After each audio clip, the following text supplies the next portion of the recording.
आइए हम लोग इस बाइबल अध्ययन को शुरू करें। पास्टर सचिन, आप प्रार्थना करें। धन्यवाद देते हैं जीवदार महासभापति परमेश्वर, आज के सुंदर से समय के लिए कि प्रभु हमको फिर से एक बार आपने एक मौका दिया कि हम आपके चरणों के पास आ सके और बाइबल का अध्ययन कर सके। परमेश्वर, इस समय को हम आपके हाथों में देते, पवित्र आत्मा आप हमारे जीवन से बातें करना। परमेश्वर, जो बातें सच में बाइबल के अंदर रहस्य के रूप में उसे ढूंढना, उसे समझना, परमेश्वर आप हमें सिखाइए। प्रभु परमेश्वर, आप हमारे जीवन से बात कीजिए। जो सच में आपने दिया है परमेश्वर, जो वचन पास्टर के द्वारा आज हमें समझने के लिए हमारी सहायता करना। परमेश्वर पिता, सच में हर एक डिस्टर्बेंस को हम बांध देते यीशु मसीह के नाम से, हर एक गड़बड़ी के हाथ को हम बांध देते यीशु मसीह के नाम से। पवित्र आत्मा हमारी बुद्धि को, हमारे ज्ञान को परमेश्वर आपकी ओर से प्रकट करना कि हम समझ सके और उसके अनुसार सीखे और उनको सिखा सके। पवित्र आत्मा आगे के पूरे समय को आपके हाथों में देते, आप हमें चलाइए। पास्टर के द्वारा हमसे बात करिए। प्रार्थना प्रभु यीशु मसीह के नाम से मांगते हैं पिता, आमीन। आमीन आमीन। हम हमारा अध्ययन शुरू कर रहे हैं और वो ही एक ही जगह पे हम अटके हुए हैं अभी भी।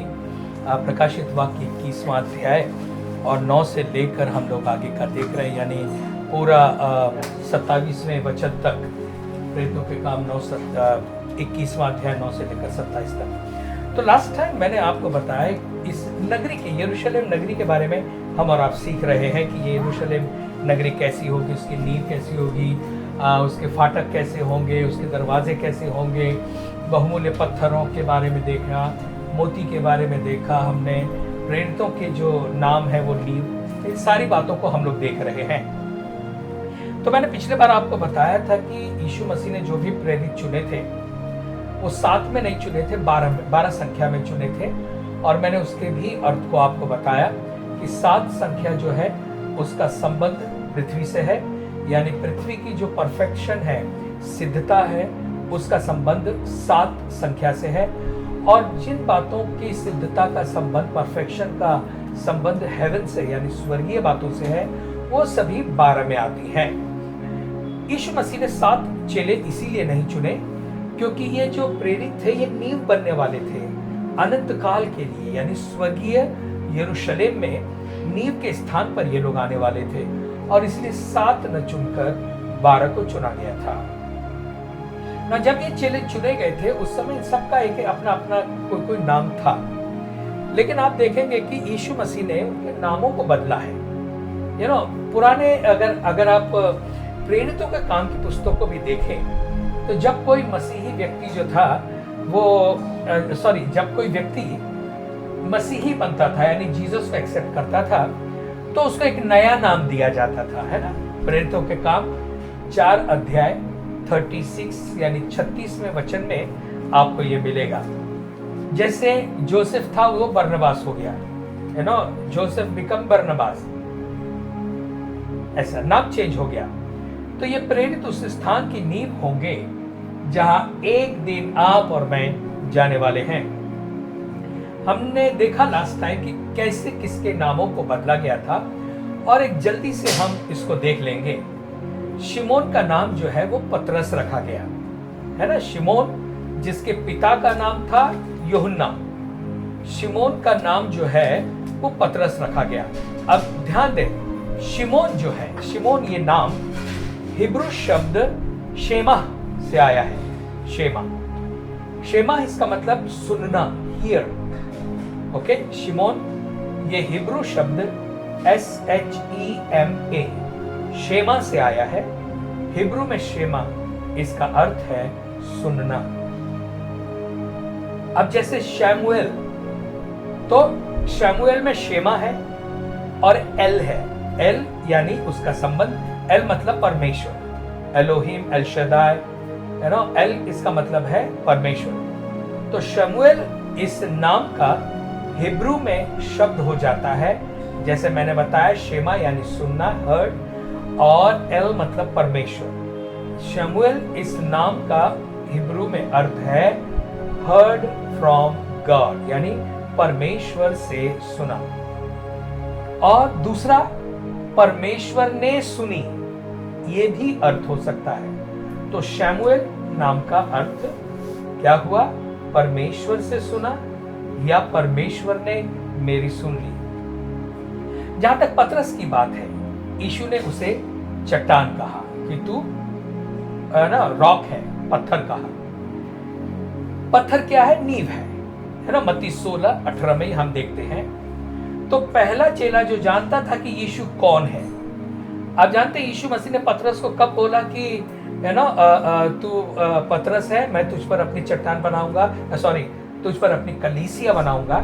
ये तब कहा जब पतरस ने यीशु मसीह की पहचान को बताया। जब पतरस ने कहा तू जीवित परमेश्वर का पुत्र मसीह है, तब जो है जब पतरस जान गया था कि यीशु मसीह कौन है।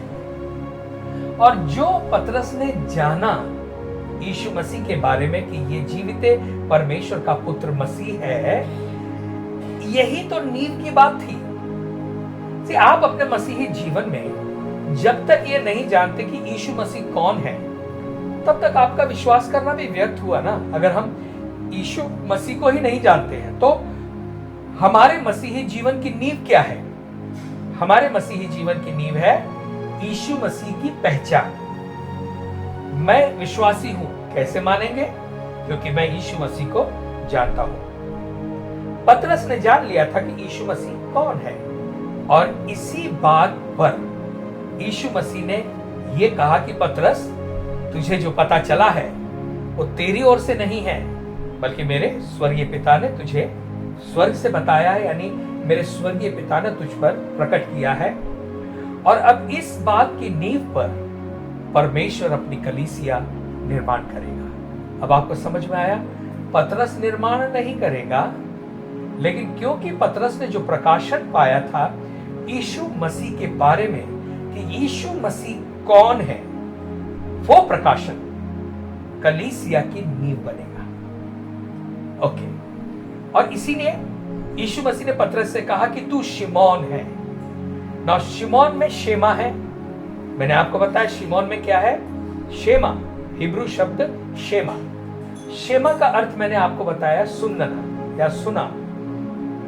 तो यीशु मसीह ने उसको याद दिलाया, देख तू शिमोन है, इसका मतलब तूने सुना है।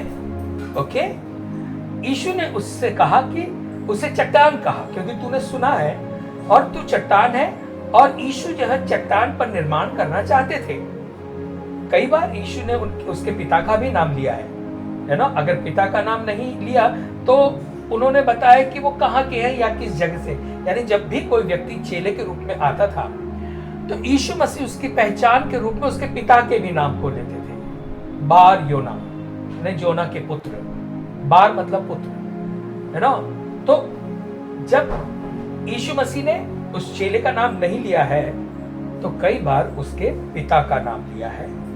और अगर पिता का नाम नहीं लिया तो वो एक्चुअल कहां से आए, उसके गांव का नाम, है ना, उसके गांव का नाम, या वो किस बात से उनका संबंध है, उस आधार पर उसके नाम को लिया है। और मैं अभी आपको बताऊंगा। देखिए, शिमोन और अंद्रियास ये भाई थे और उनके पिता का नाम था यूहन्ना। और ये लिखा है आपको यूहन्ना के पुस्तक उसके 21वें अध्याय के 17वें वचन में, और यूहन्ना उसके पहले अध्याय के 40वें वचन में। अब यूहन्ना जो है इसका अर्थ है अनुग्रह, ग्रेस। दूसरे शब्दों में यूहन्ना इसका अर्थ है ग्रेस ऑफ गॉड, यानी परमेश्वर का अनुग्रह। उसका यह भी अर्थ है द लॉर्ड इज ग्रेशियस, यानी परमेश्वर अनुग्रहकारी है। तो अब आपको समझ में आया, यूहन्ना अर्थात अनुग्रह, इसका मतलब परमेश्वर का अनुग्रह। दूसरा, परमेश्वर अनुग्रहकारी है। तो जब आपने यूहन्ना कहा, इसका मतलब ये कहा कि परमेश्वर अनुग्रह है, या परमेश्वर का अनुग्रह, या परमेश्वर अनुग्रहकारी है। तो पतरस जो था उसने सुना, ओके, और उसने जो सुनकर प्रकाशन पाया वो बात फाउंडेशन बनी, नींव बनी। और ये सब उसे कैसे पता चला, कैसे पाया उसने? परमेश्वर के अनुग्रह से। ओके, क्योंकि उसके पिता का नाम यूहन्ना था। योना के पुत्र ऐसा कहा है, लेकिन योना अर्थात यूहन्ना, इस चीज को ध्यान दें। यूहन्ना, योना, योहाना, समझ रहे हैं? ये दोनों जो है वो एक ही नाम है, उनके प्रोनाउंसिएशन अलग है। वह योना और योहाना ऐसा। हिब्रू भाषा जो है उसके उच्चारण के आधार पर उसके अर्थ बदलते हैं, और इस चीज को आप ध्यान दें। तो कई बार आप और हम जो इंग्लिश, हिंदी या दूसरी लैंग्वेज जानते हैं, हमें समझना थोड़ा सा डिफिकल्ट जाएगा कि ऐसा कैसे। योना और योहाना, ये उसमें जो अल्फ़ाबेट्स यूज़ किए जाते हैं, जो अक्षर उपयोग में लाए जाते हैं, उनका और उनको पढ़ने के समय जो उनका गले से उनका आवाज़ निकलती है या उच्चारण होता है, उससे उसका अर्थ चेंज हो जाता है। कभी कभी एक ही चीज़ के लिए दो शब्द भी होते हैं, दो चीज़ों के लिए एक ही शब्द होता है। जैसे हमारे हिंदी में भी है ना, सोना। अब सोना यानी गोल्ड भी हो सकता है और सोना भी हो सकता है। तो सामने वाला व्यक्ति किस सोने की बात कर रहा है, ये डिपेंड करता है उस विषय पर जो विषय बोला जा रहा है। अगर कोई व्यक्ति अपनी थकान के बारे में बात कर रहा होगा और उस समय अगर सोना ये शब्द आया है, तो आप गोल्ड नहीं सोचेंगे दिमाग में, आपके दिमाग में फट से नींद आ जाएगी, नींद का बात आ जाएगी। अगर कोई अपने साज संवरने की बात कर रहा है, शादी की बात कर रहा है, गहनों की बात कर रहा है, और उस समय वो सोना इस शब्द का उपयोग करे, तो आप समझ जाएंगे कि ये जो सोना है ये दागिने की बात कर रहा है या धातु जो गोल्ड है उसकी बात हो रही है। तो इस तरीके से इन चीजों को देखना चाहिए। तो हमने पहले आपको जो है शिमोन के बारे में बताया, उसका नाम जो है किस तरह से पतरस का रखा गया। ओके, दूसरा चेला था अंद्रियास यानी एंड्रू। अंद्रियास का पिता जो था वो यूहन्ना था, अब इसका भी पिता यूहन्ना था। बोलने में वहां पे लोग योहाना बोलते हैं, उसको योना या यूहन्ना। अंद्रियास इस शब्द का अर्थ है मैनली यानी मानवीय, मैन यानी मनुष्य, मानवीय। हम जल्दी चलेंगे। तीसरा चेला जो था उसका नाम था याकूब,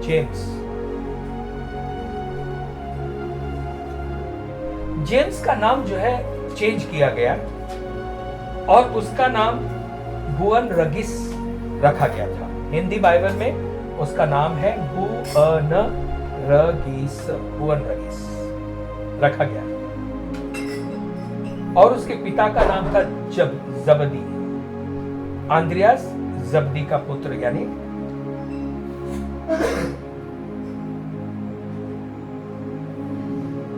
जेम्स, ये नाम जो है वो जेकब से आया है। जेकब इसका मतलब कपट से हराना या उसके कपट से हटाना, चालबाजी करके हटाना, या स्थान या पद को हथिया लेना, अपना बना लेना। तो अब सवाल यह है कि याकूब का नाम बुअनरगिस क्यों रखा गया? बुअनरगिस नाम दिया जिसका अर्थ है सन ऑफ थंडर, यानी गर्जन के पुत्र, सन ऑफ थंडर, गर्जन के पुत्र। उसके पिता का नाम जबदी अर्थात गिफ्ट ऑफ गॉड, यानी परमेश्वर का उपहार। फिर अगला चेला है फिलिपुस का दूसरा नाम पता नहीं और उसके पिता का नाम भी पता नहीं है, लेकिन वो कहां का था ये पता है। फिलिपुस जो था वो बेतसैदा से आया था, बेतसैदा। ना फिलिप या फिलिपुस, इस नाम का, इस शब्द का अर्थ है हॉर्स लविंग, यानी घोड़े संभालने वाला या घोड़े से प्रेम करने वाला।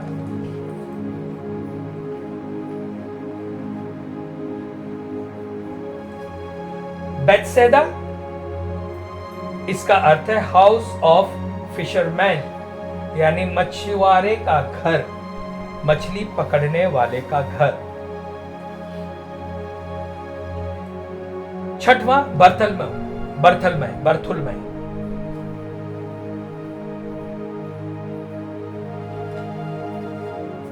इसके पिता का नाम नहीं पता है।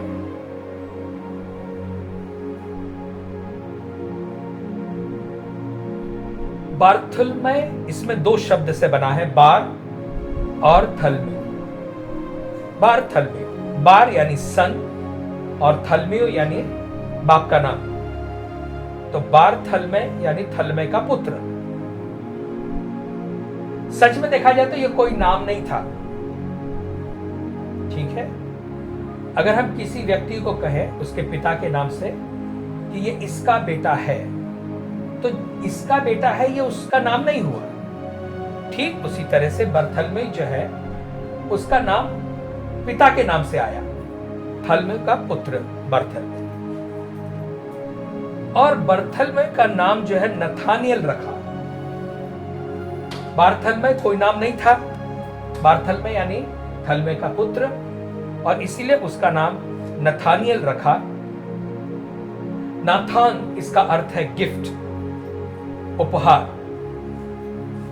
और एल मतलब परमेश्वर। इस चीज को ध्यान देना, एल शडाय, एलोहिम, एल मतलब परमेश्वर, यहोवा परमेश्वर।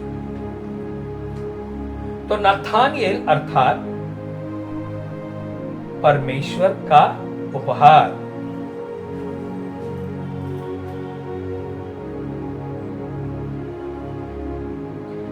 अगला चेला था थोमा।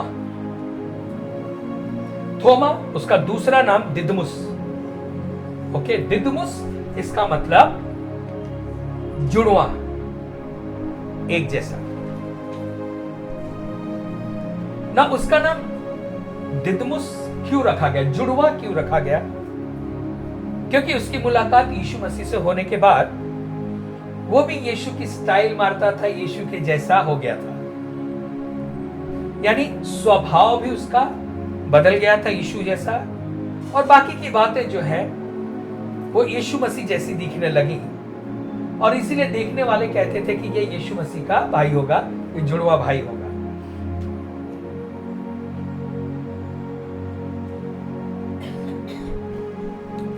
तो ये जो थोमा था, जो जिसका नाम दिदमुस रखा गया, यहूदी रिवाज के अनुसार थोमा यीशु की इतनी समानता में आ गया कि लोग उसको जुड़वा कहने लगे, यीशु मसीह का जुड़वा भाई कहने लगे। तो दिदमुस इसका मतलब है जुड़वा। किसको? थोमा का नाम दिदमुस रखा क्योंकि वो यीशु मसीह के जैसा दिखता था या व्यवहार ये सब करता था। ओके, नेक्स्ट मत्ती। अगला चेला है मत्ती। मत्ती का दूसरा नाम था लेवी, और वो गलील से था। मत्ती कहां से था? मत्ती एक गलीली व्यक्ति था, गलील का रहने वाला था। न मत्ती के पिता का नाम बाइबल में नहीं है। उसे लेवी कहा गया था, मत्ती को लेवी कहा गया था, शायद वो लेवी के गोत्र का होगा, इसके लिए उसको लेवी कहा गया। नो मैथ्यू या मत्ती, ग्रीक में इसका अर्थ होता है गिफ्ट ऑफ गॉड, परमेश्वर का उपहार।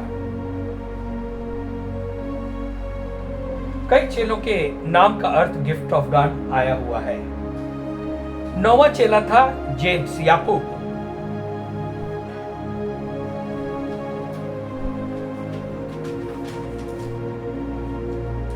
याकूब का दूसरा नाम था लेस, LESS, लेस, और उसका पिता का नाम था अल्फेनियस, अल्फियस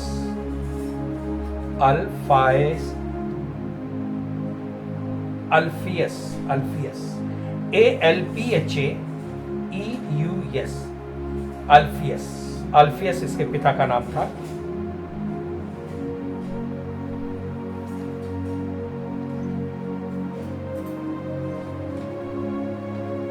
ये सारे ग्रीक और हिब्रू नाम हैं, तो थोड़े से आपको और हमें डिफिकल्ट जाता है उसका उच्चारण, और मुझे पता नहीं मैं सही कर रहा हूँ या नहीं, पता नहीं, आप देख लें और मुझे भी बता दें।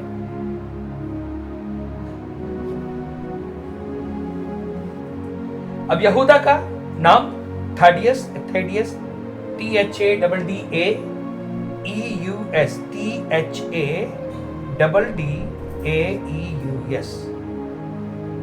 जूडास, उसका नाम जूडास। पिता का नाम उसके जेम्स था।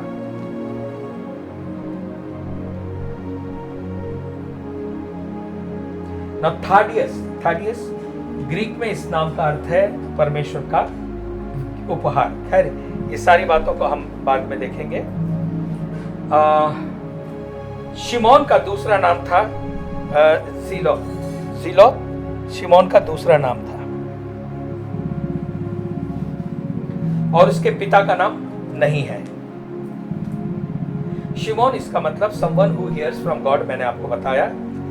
और यहूदा ग्रीक में प्रेस, यहूदा जो था चेला, यहूदा ग्रीक में उसका नाम के अर्थ का है प्रेज यानी स्तुति। ग्रीक में उसे जूडा कहते हैं। जूडास का दूसरा नाम था इस्करियोती, पिता का नाम था शिमोन। यहूदा का दूसरा नाम था इस्करियोट, और पिता का नाम था सिमोन। तो हम लोग यहूदा इस्करियोती बोलते हैं ना, ये इसलिए बोलते हैं। इस्करियोती यानी इसके गांव का नाम है इस्करियोती। यहूदा इस्करियोती मतलब इसके गांव का नाम, ये इस्करियोत से था इसलिए उसको इस्करियोती बोलते हैं। और फिर 13वां चेला मत्तियाह। आप कहेंगे पास्टर 12 चेले थे, 13वां कहां से आया? तो आपको पता है कि यहूदा इस्करियोती ने फांसी लगा ली थी तो 11 हो गए थे। फिर प्रेरितों के काम में मत्तियाह को चुना गया। प्रेरितों के काम 1 अध्याय 26वें वचन में मत्तियाह के नाम से चिट्ठी निकली और वो 12वां चेला बना। तो मत्तियाह का भी अर्थ है गिफ्ट ऑफ गॉड।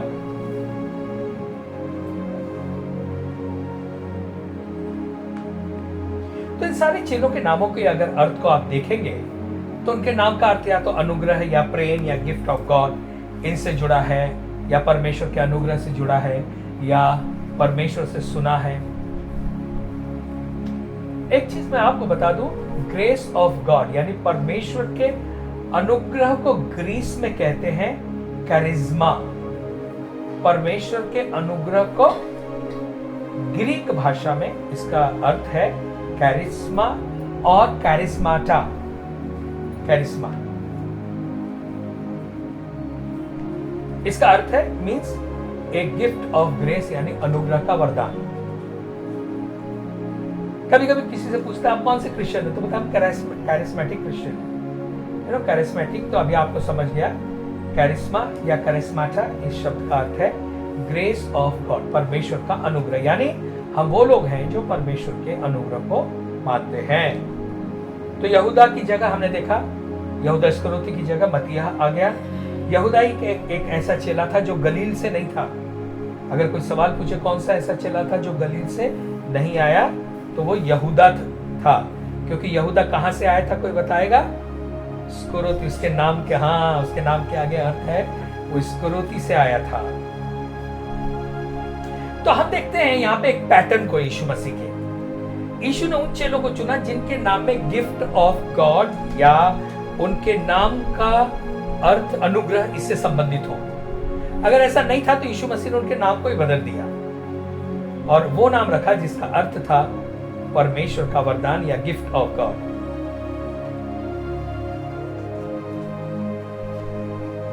क्यों ऐसा यीशु मसीह ने किया? हर चेले के नाम को बदल के मोस्टली वो नाम का अर्थ रखा जो परमेश्वर का उपहार। ऐसा क्यों किया? क्यों यीशु मसीह ने नाम बदले? इसका अर्थ था कि ये प्रेरित वो हैं जिसे परमेश्वर ने अपनी कलीसिया को गिफ्ट के रूप में अपने अनुग्रह के द्वारा दिया है। अब आपको समझा? जो पास्टर है वो ये जान ले कि जो कलीसिया मिली है वो परमेश्वर के अनुग्रह के द्वारा मिली है, जिसे परमेश्वर ने कलीसिया को एक गिफ्ट के रूप में दिया है। ठीक उसी प्रकार से 12 चेलों को ये कलीसिया जो थी वो गिफ्ट में दिया गया। क्यों? क्योंकि आने वाले दिनों में ये प्रेरित जब नए यरूशलेम में उस नींव का स्थान लेने वाले थे, तो ये जो प्रेरित हैं, जो जिनको कलीसिया दी गई है, गिफ्ट दी गई है, ये फाउंडेशनल गिफ्ट है, यानी बुनियादी गिफ्ट है परमेश्वर की। इसका मतलब परमेश्वर का अनुग्रह ये बुनियाद है, फाउंडेशन है हर चीज की।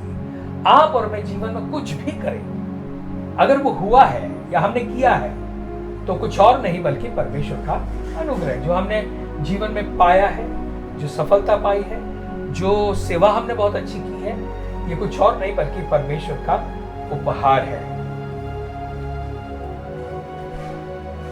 यानी ये वो उपहार है जिसे परमेश्वर ने कलीसिया को दिया है, जिस पर या जिनकी नींव पर परमेश्वर की नगरी बसाई जाएगी। आज अगर देखें, आज एपोस्टल यानी प्रेरित, इस बात को लोगों ने बिगाड़ दिया है। लोग आज इस पद के नाम के रूप में, मतलब नाम के रूप में इस्तेमाल कर रहे हैं। बहुत सारे अपोस्टल्स आपको मिल जाएंगे, apostle so and so, apostle so and so, लेकिन प्रेरिताई की सेवकाई को नहीं जानते। समझ रहे हैं? अगर मैं अपने नाम के आगे अपोस्टल डैनियल लगा लूं, लेकिन अपोस्टल का अर्थ क्या है उसको जानना बहुत जरूरी है। अपोस्टल लगाकर नाम और पद मुझे लगेगा मेरा बड़ा हो गया, लेकिन ऐसा नहीं है। प्रेरित को जानना, एक्चुअली प्रेरित सेवकाई बड़ी जिम्मेदारी की सेवकाई है, क्योंकि ये नींव का स्थान लेते हैं, कलीसिया की नींव के स्थान पे ये आते हैं। इसका मतलब आने वाले दिनों में कलीसिया कैसी होगी ये प्रेरित ठहराता है। जैसे पौलुस प्रेरित था, आप जानते हैं पौलुस प्रेरित ने कलीसिया को जीना सिखाया, बढ़ना सिखाया। प्रेरितों के काम में अगर हम देखें तो कलीसिया पैदा हो गई, यानी यीशु मसीह के द्वारा कलीसिया पैदा हुई, लेकिन उसको बढ़ना, चलना और प्रभु में आगे बढ़ना ये पौलुस ने सिखाया। तब हम पौलुस को प्रेरित कहते हैं, क्योंकि अगर पौलुस अपनी पत्री नहीं लिखता तो आपको धार्मिकता क्या है पता ही नहीं चलती। केवल आपका उद्धार हो गया, हालेलुया, बस इतना ही होता, उसके अलावा कुछ नहीं। मसीही जीवन को हमें कैसे जीना है ये किसने सिखाया है? प्रेरितों ने सिखाया, अपोस्टल्स ने सिखाया, जिसमें मुख्य स्थान पौलुस का है। तो हमें जानना है कि अपने नाम के आगे केवल अपोस्टल लगा के नहीं, आप उसकी सेवकाई को जाने। ऐसा है, अगर कोई व्यक्ति अपने पद का नाम अपोस्टल रख देता है, इसका अर्थ ये नहीं है कि वो 12 चुने हुए प्रेरितों में आ जाएगा। ना, वो नहीं होगा। 12 यानी 12 ही होंगे। कल से मैं अपोस्टल डैनियल हो जाऊं तो मैं 13वां नहीं हो जाऊंगा, मैं 12 का 12 जो हो गए हैं वही हो। वो परमेश्वर के द्वारा चुने गए थे और उन पर कलीसिया की नींव रखी जाएगी ना। इन 12 प्रेरितों में से एक और प्रेरित का नाम जोड़ा गया, जैसे मैंने आपको बताया था, तरशीश का शाऊल, इसको भी प्रेरित जो है जोड़ा गया।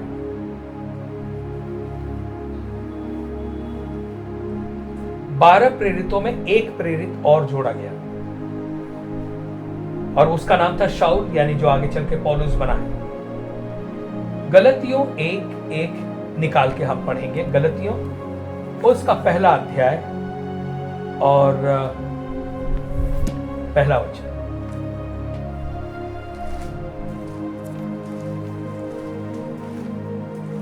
गलतियों 1:1 में ऐसा लिखा हुआ है, पौलुस को, जो न मनुष्यों की ओर से और न मनुष्य के द्वारा वरन यीशु मसीह और परमेश्वर पिता के द्वारा, जिसने उसको मरे हुओं में से जिलाया, प्रेरित है।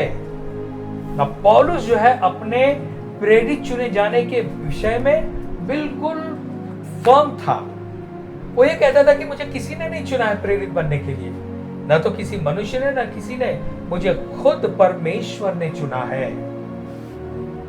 ना एक चीज ध्यान दें, ये जो पौलुस, पहले जिसका नाम शाऊल था, ये शाऊल जो था वो बिन्यामीन के गोत्र का था, बेंजामिन के गोत्र का था। और गोत्र की सूची में बिन्यामीन का गोत्र एकदम लास्ट में आता है। इजराइल के कितने गोत्र थे? 12 गोत्र। 12 गोत्रों में जो सबसे अंतिम नाम आता है वो है बेंजामिन या बिन्यामीन का नाम। तो तर्शीश के शाऊल को प्रेरित के रूप में चुनने के द्वारा परमेश्वर हमें कुछ बताना चाहता है। पौलुस का चुनाव ऐसे नहीं हुआ शाऊल का, उसको चुनने के द्वारा परमेश्वर हमें कुछ बताना चाहता है। सच में मैंने जैसे आपको बताया, अगर शाऊल चुना नहीं जाता तो आज हमारे पास की जो बाइबल है ना, उसका आकार छोटा होता है ना, या बाइबल का 1/3 पार्ट ही नहीं होता। आप सोचो ना, पौलुस के द्वारा लिखे गए अगर पत्रों को आप निकाल दो बाइबल में से, तो आपके पास कितनी छोटी बाइबल मिलेगी ना। परमेश्वर ने शाऊल के नाम को बदल के पौलुस किया। क्यों उसके नाम को पौलुस किया? क्यों नाम चेंज किया? पॉल, इसका ग्रीक अर्थ है स्मॉल, यानी छोटा।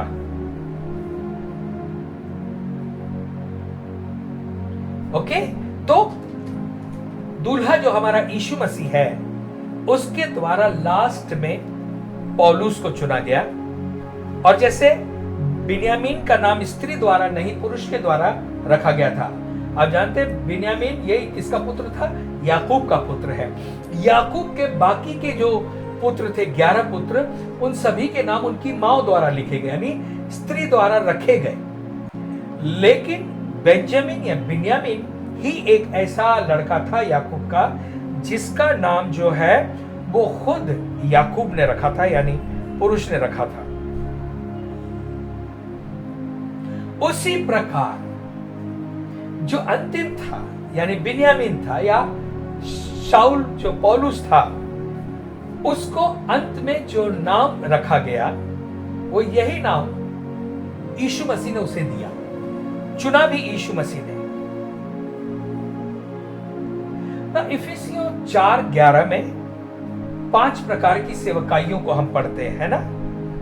5-fold मिनिस्ट्री, जिसमें प्रेरिताई की मिनिस्ट्री है, शिक्षक की मिनिस्ट्री है, सुसमाचार प्रचारक की मिनिस्ट्री है ना, टीचर की यानी शिक्षा, भविष्यवक्ता है ना।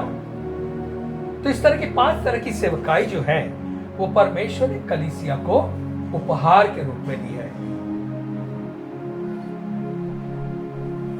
सच में देखा जाए तो ये 5 प्रकार की सेवकाई जो कलीसिया को मिली है, ये सेवकाइयां नींव या बुनियादी उपहार हैं। यदि हम बुनियाद को हटा दें तो क्या होगा? सारी नींव गिर जाएगी। अगर कलीसिया से ये 5 सेवकाइयां अगर आप हटा दें तो क्या होगा?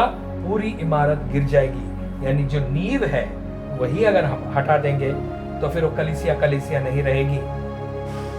और पौलुस नाम की इस बुनियाद को किसी और ने नहीं बल्कि खुद प्रभु यीशु मसीह ने चुना।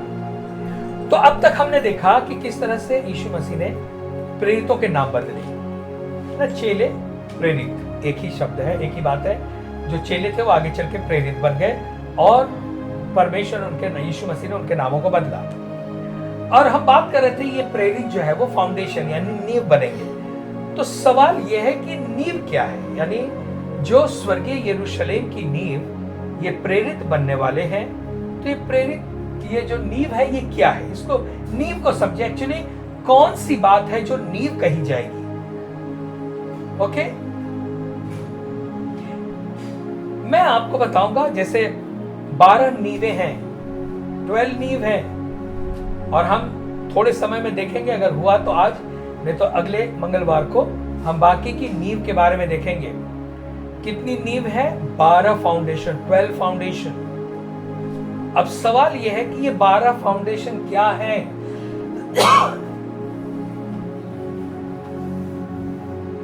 और इसीलिए ये जानने के लिए जरूरी है कि पहले हम ये देखें कि परमेश्वर नींव के बारे में क्या कहता है। अगर नींव 12 है तो देखेंगे ना परमेश्वर नींव के बारे में यानी फाउंडेशन के बारे में, और जब हम समझ लेंगे कि परमेश्वर फाउंडेशन के बारे में क्या कहता है तभी हम समझ पाएंगे कि परमेश्वर की नजर में फाउंडेशन यानी नींव का क्या अर्थ है।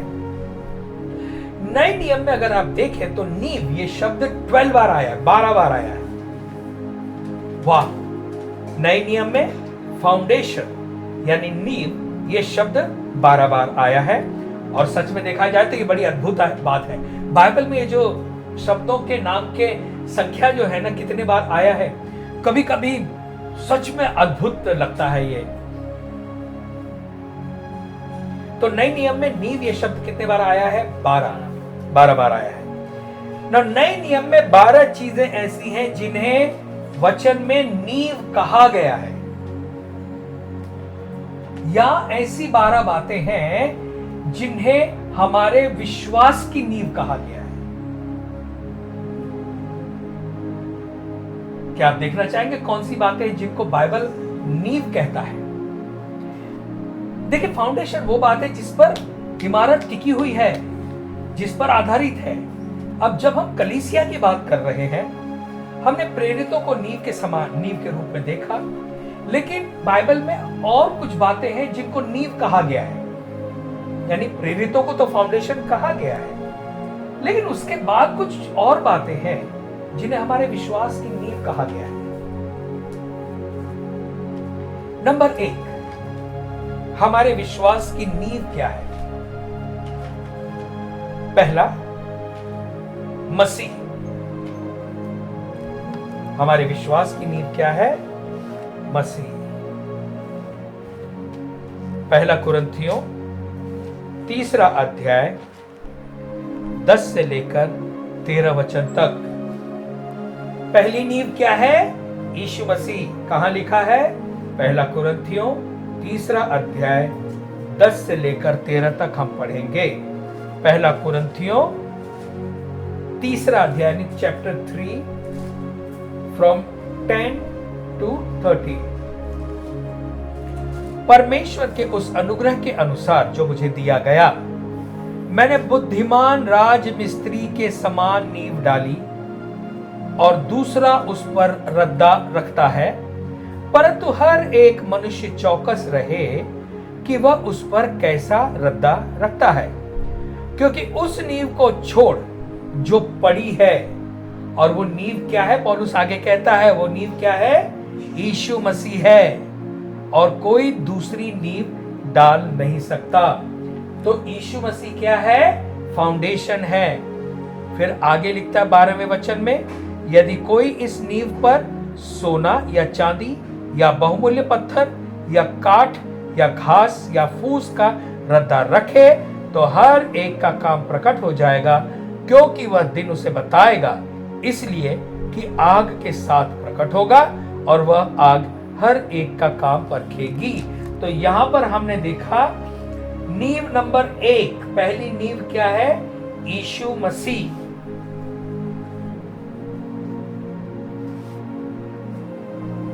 तो अब आप और मैं क्या समझ रहे हैं? कोई भी नींव हमारे पास है या होगी तो वो केवल यीशु मसीह है। हमारा विश्वास की बुनियाद यीशु मसीह है, हमारी चंगाई यीशु मसीह है, हमारा आनंद यीशु मसीह है, हमारी शांति यीशु मसीह है। जितनी भी बातें हम परमेश्वर की ओर से पाते हैं, सबकी फाउंडेशन या बुनियाद यीशु मसीह है। अगर यीशु मसीह हमारी नींव नहीं है ना, इसका मतलब यह है कि हम बाइबल को नहीं जानते हैं। अगर यीशु मसीह हमारी नींव नहीं है ना, इसका मतलब हम बाइबल को नहीं जानते हैं।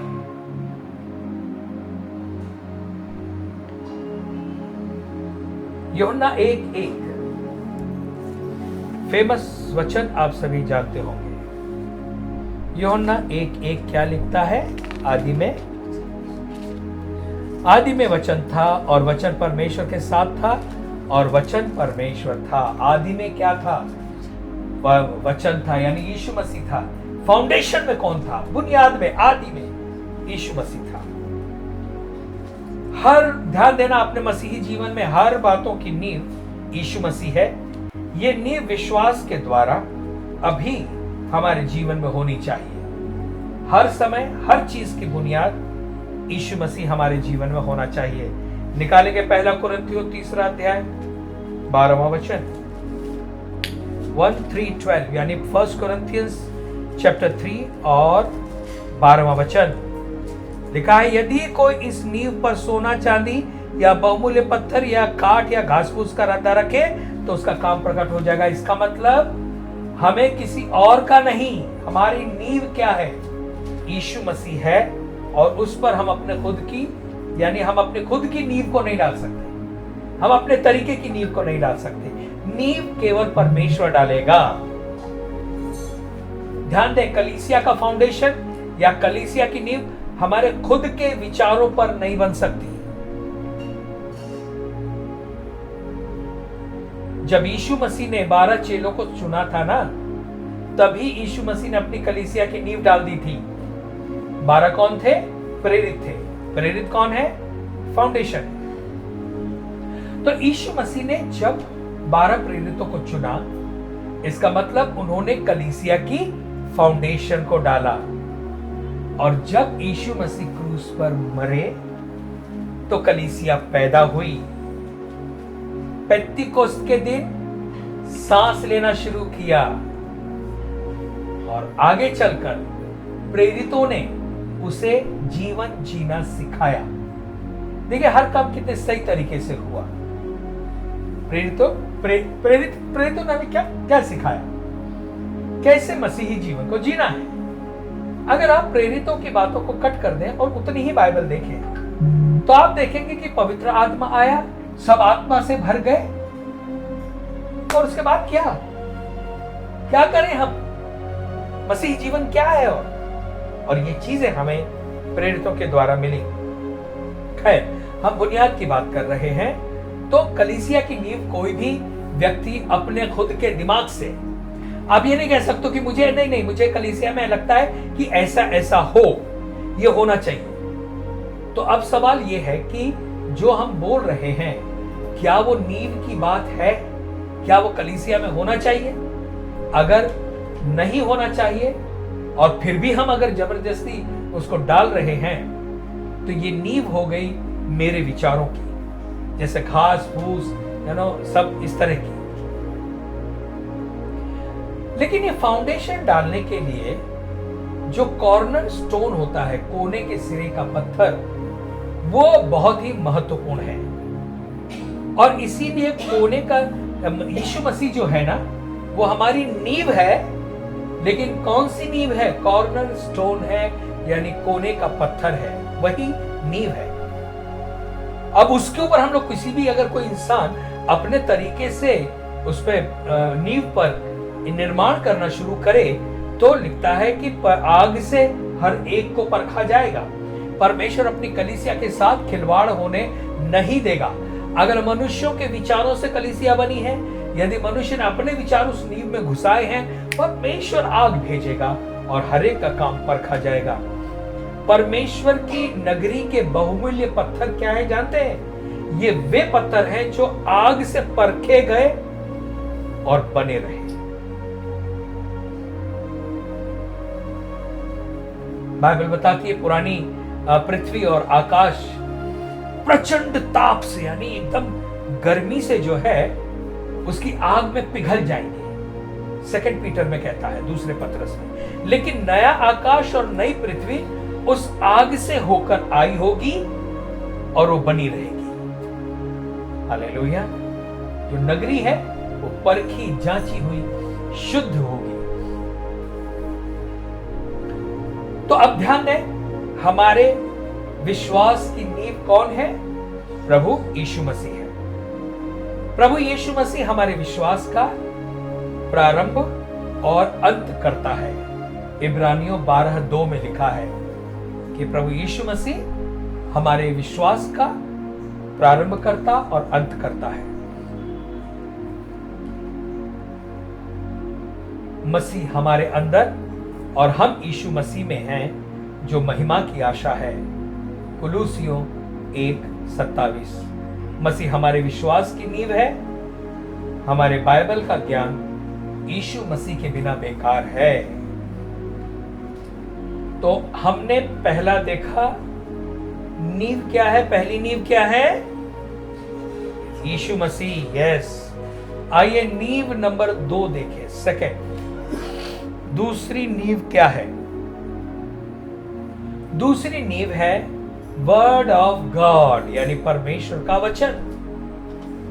परमेश्वर का वचन, ये नींव नंबर 2। पहला यीशु मसीह और दूसरी नींव है परमेश्वर का वचन। लूका उसका 6वां अध्याय 46 से लेकर 49 तक, इसका मतलब Luke chapter 6 from 46 to 49। Luka 6, Luke chapter 6 और उसका 46 से लेकर 49 तक। यहां पर ऐसा लिखा है, जब तुम मेरा कहना नहीं मानते तो क्यों मुझे हे प्रभु कहते हो? जो कोई मेरे पास आता है और मेरी बातें सुनकर उन्हें मानता है, और मैं तुम्हें बताता हूं कि वह किसके समान है। वह उस मनुष्य के समान है जिसने घर बनाते समय भूमि गहरी खोदकर चट्टान पर नींव डाली, और जब बाढ़ आई तो धारा उस घर पर लगी, परंतु उसे हिला न सकी, क्योंकि वो पक्का था, मजबूत था। परंतु जो सुनकर नहीं मानता वह उस मनुष्य के समान है जिसने मट्टी पर बिना नींव का घर बनाया। जब उस पर धारा लगी तो वह तुरंत गिर पड़ा और गिरकर उसका नाश हो गया। इसका मतलब जो वचन को सुना जिसने, वो नींव का स्थान है। वचन जो है अगर उसको सुने माने तो वो घर जो है बना रहेगा। यानी हमारे विश्वास की नींव जो है वो परमेश्वर का वचन है ना। फिर से आप देखें परमेश्वर का वचन कौन है? यीशु मसीह। यदि हमारे साथ यीशु मसीह है तो परमेश्वर के वचनों को ही हम समझ, मतलब तो ही हम परमेश्वर के वचनों को समझ सकेंगे ना। लूका 6 जो हमने पढ़ा 46 से 49 में, यीशु मसीह जो है वो राज्य की नींव डाल रहे हैं। मतलब नींव की बात कर रहे, फाउंडेशन की बात कर रहे हैं। यहां पर यीशु मसीह राज्य की पहली नींव बता रहे हैं कि हमें कबूलना है कि यीशु ही प्रभु है, और यदि हम प्रभु प्रभु कहें तो जो उसने कहा है वो ना करें तो ये सही नहीं होगा।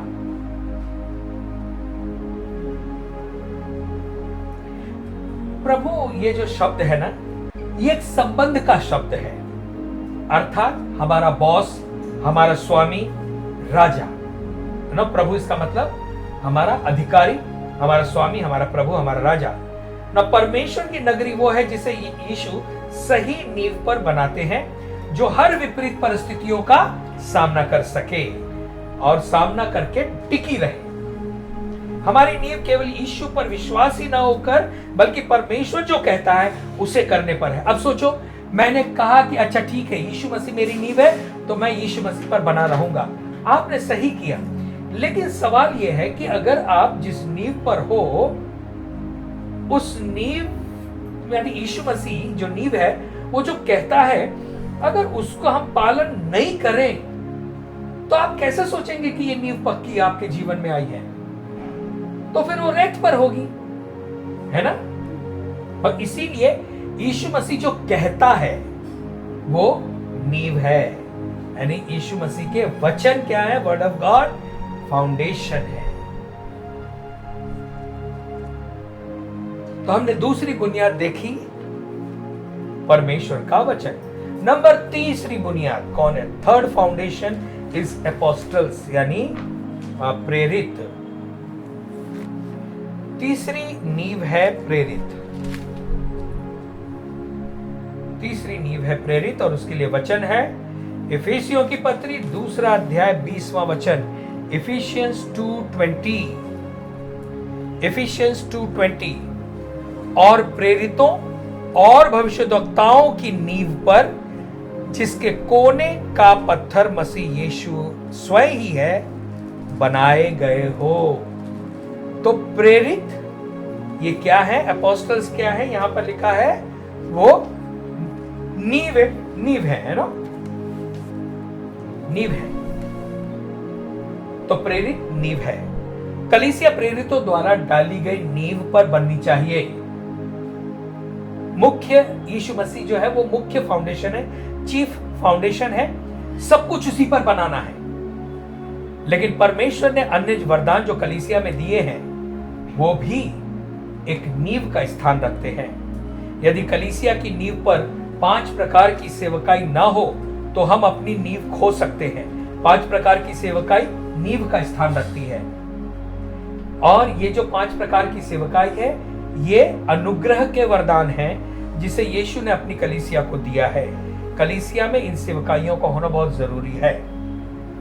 तो जब मैं अनुग्रह के वरदान कह रहा हूं, इसका मतलब उस वरदान को पाने के लिए आपने कुछ नहीं किया है, ये परमेश्वर ने आपको दे दिया है। शिक्षक हैं आप, सिखाने का वरदान परमेश्वर के अनुग्रह द्वारा आपको मिल गया है। पास्टर हैं आप, पास्टर का वरदान आपको सिखाने के मतलब परमेश्वर के अनुग्रह के द्वारा मिला है। अब भविष्यवाणी करते हैं, किसके द्वारा मिला है? परमेश्वर के अनुग्रह के द्वारा। आप जो है क्या रह गया? भविष्यवक्ता, सुसमाचार प्रचारक है। ये जो है परमेश्वर के वरदान के हिसाब से, यानी पास्टर, प्रेरित, भविष्यवक्ता, सुसमाचार प्रचारक, शिक्षक, ये 5 तरह की जो सेवकाई है ये टोटल मिलकर कुछ और नहीं बल्कि परमेश्वर का अनुग्रह है। परमेश्वर अपना वरदान हमें देता है। चौथी नींव, प्रेरित के बाद भविष्यवक्ता। अभी हमने देखा ना, प्रेरितों और भविष्यवक्ताओं की नींव पर। तो प्रेरित नींव है, भविष्यवक्ता भी प्रॉफिट नींव है। इसके लिए वचन देखेंगे मत्ती 5 और उसका 17वां अध्याय। मैथ्यू चैप्टर 5 और 5:17 ये न समझो कि मैं व्यवस्था या भविष्यवक्ताओं की पुस्तकों को लोप करने आया हूं। लोप करने नहीं परंतु पूरा करने आया हूं। भविष्यवक्ताओं की पुस्तक फाउंडेशन है, नींव है। प्रेरितों को नए नियम में स्थापित या नियुक्त किया गया, ओके। लेकिन पुराने नियम में अपने राज्य की स्थापना के लिए उसने भविष्यवक्ताओं को नियुक्त किया था। अब आपको भविष्यवक्ता और प्रेरित, इनके अर्थ को समझना है। पुराने नियम में परमेश्वर जब अपना राज्य स्थापित करता है तो किसका उपयोग करता है? भविष्यवक्ताओं का। लेकिन नए नियम में जब परमेश्वर अपने राज्य को स्थापित करता है तो वो प्रेरितों का उपयोग करता है ना। यहां पर हम लोगों ने देखा मत्ती 5:17 में भविष्यवक्ता भी नींव है, यानी पुराने नियम की व्यवस्था जो भविष्यवक्ताओं के द्वारा बनाई गई थी, यानी मूसा के द्वारा, और मूसा भी भविष्यवक्ता था। तो ये नींव जो है, जो पुराने भविष्यवक्ता ने यानी मूसा ने रखी थी, वो और नई नींव जो प्रेरितों के आधार पर थी, ये एक ही है। इसलिए यीशु मसीह ने कहा कि वो जो नींव भविष्यवक्ताओं के द्वारा रखी गई थी उसको खत्म करने नहीं आया हूं, मैं उसको पूरा करने आया हूं। तो ये जो नींव है, फाउंडेशन, ये भविष्यवक्ताओं और प्रेरितों यानी पुराने नियम और नए नियम के पुराने नियम में जो भविष्यवक्ता है, नए नियम में जो प्रेरित है, उनके आधार पर रखी गई है। मत्ती उसका 11वां अध्याय 11 से लेकर 13 हम देखेंगे। मत्ती 11 से 13। यहां पर ऐसा लिखा है, मैं तुमसे सच सच कहता हूं कि जो स्त्रियों में जन्मे हैं उनमें यूहन्ना बपतिस्मा देने वाले से कोई बड़ा नहीं हुआ, परंतु जो स्वर्ग के राज्य में छोटे से छोटा है वह उससे बड़ा है। वाह, यानी स्त्रियों से जन्मे हैं उनमें सबसे बड़ा यूहन्ना बपतिस्मा देने वाला है, लेकिन जो स्वर्ग के राज्य में छोटे से छोटा है वो यूहन्ना से भी बड़ा है। यूहन्ना बपतिस्मा देने वाले के दिनों से अब तक स्वर्ग के राज्य में बलपूर्वक प्रवेश होता रहा है और जो बलवान है उसे छीन लेते हैं। यूहन्ना तक सारे भविष्यवक्ता और व्यवस्था भविष्यवाणी करते रहे इस बात की। तो यहाँ पे हमने देखा इन वचनों में परमेश्वर ये कहना चाहता है कि पुराने और नए नियम में लिखी सभी बातें इस नींव में शामिल हैं। ये वो वचन नहीं जो हमें पसंद है, या हम ये नहीं कह सकते है ना कि अरे ये तो पुराने नियम की बातें हैं, मैं तो नए नियम में हूं। ऐसा नहीं है। आप नए नियम को मानने वाले हैं, आप पुराने नियम को बंद करके रख नहीं सकते, क्योंकि अगर आपने और मैंने पुराने नियम को बंद करके रखा तो हम नए नियम को समझ ही नहीं सकते। तो नया नियम जो फाउंडेशन है वैसे पुराना, यानी पुराने नियम में भविष्यवक्ता फाउंडेशन थे, नए नियम में प्रेरित है। तो जो यरूशलेम की नगरी में जो फाउंडेशन किस पर रखी गई है? भविष्यवक्ताओं और प्रेरितों के। ओके, अगर देखा जाए तो पुराने नियम में ना परमेश्वर के राज्य का एक आराखड़ा या जिसको ड्राइंग बताते हैं वो दिया गया है। ओके, और यीशु उससे अपनी सहमति बताते हैं। वो कहते हैं पुराने नियम में जो स्वर्गीय राज्य का नक्शा था, मैं उसको बिगाड़ने नहीं आया हूं, मैं उसको पूरा करने आया हूं। यानी जो भी ग्राफ बना हुआ है वो पुराने नियम से ही डाला हुआ है, भविष्यद्वक्ताओं के द्वारा डाला गया है। और यीशु मसीह ने कहा कि मैं उससे सहमत हूं, उसका लोप करने यानी उसे खत्म करने, यानी उसे छुपाने यानी खत्म करने के लिए नहीं आया हूं, मैं उसे पूरा करने के लिए आया हूं। तो हम ये नहीं कह सकते नहीं नहीं नहीं हम तो बाबा नए नियम के लोग हैं, आत्मा से भरे हैं, और ठीक है, लेकिन आप और मैं नए नियम को अगर समझना चाहते हैं तो पुराने नियम को समझना पड़ेगा। बिल्डिंग को जानने से पहले उसकी ड्राइंग देखनी पड़ेगी, तब आपको मालूम पड़ेगा कि क्या है। और ये चीज हम यहीं रुक जाएंगे आज, और हम आगे चलेंगे नेक्स्ट थर्सडे को अगर प्रभु ने चाहा तो हम देखेंगे अगली नींव क्या है। अभी तक मैंने आपको 4 नींव बता दी है, फाउंडेशन 4 बताई है। पहला क्या है? पहली नींव क्या है? हाँ, यीशु मसीह, उसके अलावा तो कोई नींव हो ही नहीं सकता। सो पहली मुख्य नींव यीशु मसीह। दूसरी मुख्य नींव क्या है? परमेश्वर का वचन। तीसरी नींव है प्रेरित। चौथी नींव है भविष्यवक्ता। और 5वीं नींव जो है वो हम आपको अगले मंगलवार को बताएंगे। तो प्रभु आप सभी को आशीष दे। आइए इस समय हम प्रार्थना करें। सर्वशक्तिमान हमारे जीवित परमेश्वर, धन्यवाद देते हैं इस शिक्षा के लिए प्रभु।